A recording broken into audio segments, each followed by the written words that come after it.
ಬೆಟ್ಟದಲ್ಲಿ ಗಣಿ ಅಕ್ರಮ ನಡೆದಿದೆ. ಲೋಕಾಯುಕ್ತ ತನಿಖೆಯ ವರದಿ ಇದೀಗ ಬಹಿರಂಗವಾಗಿದೆ. ವರದಿ ಬಹಿರಂಗದಿಂದ ಸ್ಫೋಟಕ ಅಂಶಗಳು ಬೇಬಿ ಬೆಟ್ಟದ ಬಗ್ಗೆ ಬೆಳಕಿಗೆ ಬಂದಿದೆ. ಲೋಕಾಯುಕ್ತ ತನಿಖೆಯ ವರದಿ ಬಹಿರಂಗದಿಂದ ಸ್ಫೋಟಕ ಅಂಶಗಳು ಬೆಳಕಿಗೆ ಬಂದಿದೆ. ಅಕ್ರಮಕ್ಕೆ ಸಾಥ್ ಕೊಟ್ಟಿದ್ದಾರೆ 12 ಅಧಿಕಾರಿಗಳು ಅನ್ನೋ ಸ್ಫೋಟಕವಾದ ಅಂಶ ಬೆಳಕಿಗೆ ಬಂದಿದೆ. ಸಿಎಂ ಅಪರ ಕಾರ್ಯದರ್ಶಿ ಸೇರಿ 12 ಅಧಿಕಾರಿಗಳು ಸಾಥ್ ಕೊಟ್ಟಿದ್ದಾರೆ. ಮಂಡ್ಯದ ಬೇಬಿ ಬೆಟ್ಟದಲ್ಲಿ ಅಕ್ರಮ ಗಣಿ ವಿಚಾರದಲ್ಲಿ ಅಧಿಕಾರಿಗಳು ಶಾಮೀಲಾಗಿರೋ ಸ್ಫೋಟಕ ಮಾಹಿತಿ ಲಭ್ಯವಾಗ್ತಾ ಇದೆ. ವರದಿ ಬಹಿರಂಗದಿಂದ ಒಂದೊಂದೇ ಸ್ಫೋಟಕ ಅಂಶಗಳು ಹೊರಬರ್ತಾ ಇದೆ. ಅಕ್ರಮಕ್ಕೆ ಸಾಥ್ ಕೊಟ್ಟ 12 ಅಧಿಕಾರಿಗಳು.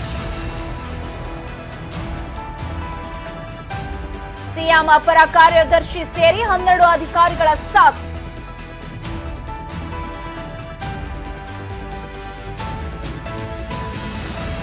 ಮಂಡ್ಯದ ಬೇಬಿ ಬೆಟ್ಟದಲ್ಲಿ ನಡೆದಿರೋ ಗಣಿ ಅಕ್ರಮ.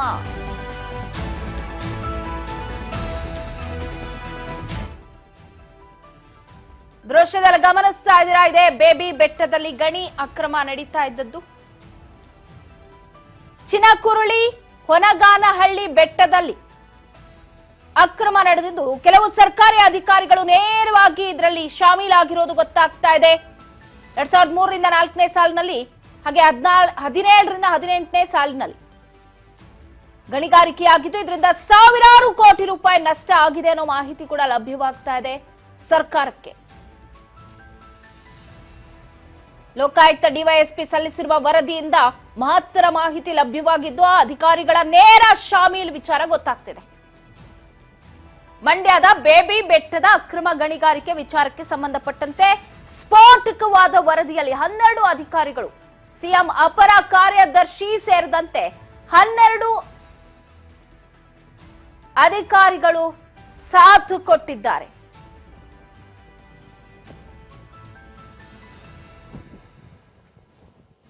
ಮಂಡ್ಯ ಜಿಲ್ಲೆಯ ಪಾಂಡವಪುರ ತಾಲೂಕಿನ ಗಣಿ ಅಕ್ರಮ ನಡೆದಿದ್ದು ಬೇಬಿ ಬೆಟ್ಟ, ಚಿನಕುರುಳಿ, ಹೊನಗಾನಹಳ್ಳಿ ವ್ಯಾಪ್ತಿಯಲ್ಲಿ ಅಕ್ರಮ ಗಣಿಗಾರಿಕೆಯಾಗಿದೆ.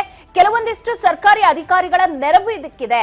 ಅಕ್ರಮ ಗಣಿಗಾರಿಕೆಯ ಹೆಸರಲ್ಲಿ 2003-4ನೇ ಸಾಲಿನಿಂದ 17-18ನೇ ಸಾಲಿನವರೆಗೆ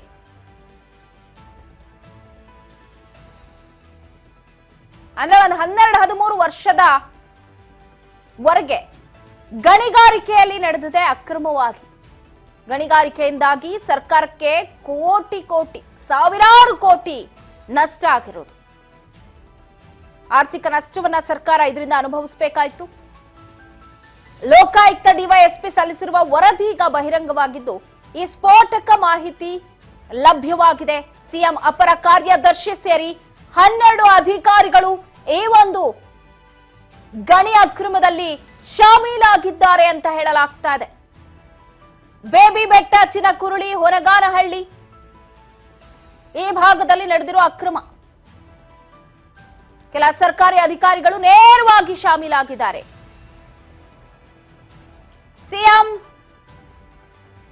ಅಪರ ಕಾರ್ಯದರ್ಶಿ ಸೇರಿದಂತೆ ಸಾಕಷ್ಟು ಜನರ ಕೈವಾಡ ಇದೆ ಅಂತ ಹೇಳಲಾಗ್ತಾ ಇದೆ. ವರದಿಯ ಬೆನ್ನಲ್ಲೇ ಒಂದಷ್ಟು ಜನರಿಗೆ ಹಾಗಾದ್ರೆ ನಡುಕ ಶುರು. ಕೆಲವು ಸರ್ಕಾರಿ ಅಧಿಕಾರಿಗಳ ನೇರವಾಗಿ ಶಾಮೀಲಾಗಿದ್ದಾರೆ. 2003-4ನೇ ಸಾಲಿನಿಂದ 17-18ನೇ ಸಾಲಿನವರೆಗೂ ಅಂದ್ರೆ 10-12 ವರ್ಷದ ಹಿಂದೆ ಆಗಿನಿಂದಲೂ ನಡೀತಾ ಇದ್ದಂಥದ್ದು ಗಣಿಗಾರಿಕೆಯ ವಿಚಾರ. ಅಕ್ರಮವಾಗಿ ಗಣಿಗಾರಿಕೆಯನ್ನು ನಡೆಸಿದ್ದಾರೆ. 12 ಅಧಿಕಾರಿಗಳು ಸಾಥ್ ಕೊಟ್ಟಿದ್ದಾರೆ. ಅದರಲ್ಲಿ ಸಿಎಂ ಅಪರ ಕಾರ್ಯದರ್ಶಿ ಕೂಡ ಇದ್ದಾರೆ. ಈ ವಿಚಾರವನ್ನ ನೋಡಿ ಆ 12 ಅಧಿಕಾರಿಗಳಿಗೆ ಖಂಡಿತ ಡಬಡಬ ಶುರುವಾಗಿರುತ್ತೆ. ಕೆಲ ಅಧಿಕಾರಿಗಳ ನೆರವಿನಿಂದ ಅಕ್ರಮ ಗಣಿಗಾರಿಕೆಯಲ್ಲಿ ನಡೆದಿದೆ ಅಂತ ಹೇಳಲಾಗ್ತಾ ಇದೆ.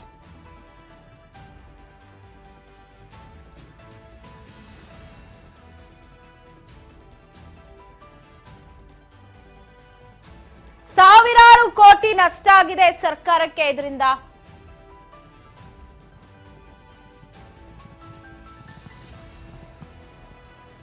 ಮಂಡ್ಯದ ಬೇಬಿ ಬೆಟ್ಟದಲ್ಲಿ ನಡೆದಿರುವ ಅಕ್ರಮ ಗಣಿಗಾರಿಕೆ.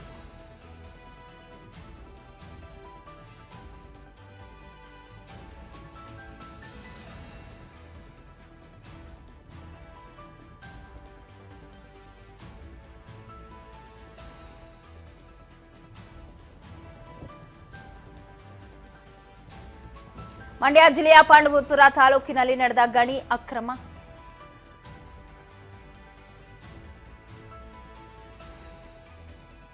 ಸಾವಿರಾರು ಕೋಟಿ ನಷ್ಟ ಆಗಿರೋದು, ಅದರ ಜೊತೆಗೆ ಕೆಆರ್ಎಸ್ ಜಲಾಶಯಕ್ಕೆ ಅಕ್ರಮದ ಜೊತೆಗೆ ಕೆಆರ್ಎಸ್ ಜಲಾಶಯಕ್ಕೆ ಗಂಡಾಂತರ ಭೀತಿ ಕೂಡ ಎದುರಾಗಿತ್ತು. ಸೊ ಬೇಬಿ ಬೆಟ್ಟದಲ್ಲಿ ನಡೀತಿದ್ದಂತಹ ಗಣಿಗಾರಿಕೆಯನ್ನ ಸ್ಟಾಪ್ ಮಾಡಿ ಅಂತ ಕೂಡ ಹೇಳಿದ್ರು. ನಿಲ್ಲಿಸಿ, ಅಪಾಯದ ಮಟ್ಟ ಕೆಆರ್ಎಸ್ ಎದುರಿಸ್ತಾ ಇದೆ ಅಂತ.